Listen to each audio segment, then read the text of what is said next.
I'm about to tell you the 3 principles for keeping yourself from getting overwhelmed. How to solve all your problems in 1 minute a day. I'm Dr. Clayton. This is minute 74. We're talking about being overwhelmed. Your brain operates in the same way that a blender does. If you try to shove in too much information too fast, it won't go faster, it'll actually go slower. So here are my 3 principles for keeping yourself from getting overwhelmed, which I call the blender principles.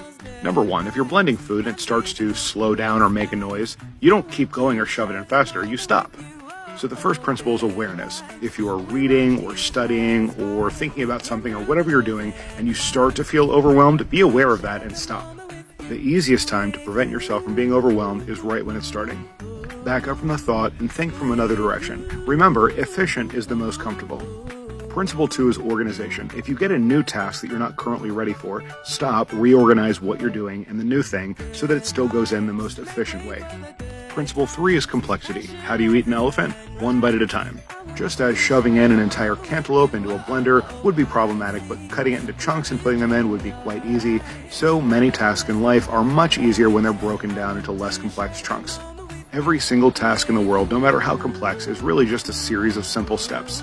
So let's use a quick example. Let's just say that you are at work, you have a series of tasks, you've already organized them and fit them into your schedule, and then someone comes in and brings you new tasks. Maybe you can handle them easily, in which case great. But if not, then you'll feel a sense of being overwhelmed. At that point, it's a signal to you to stop and reorganize.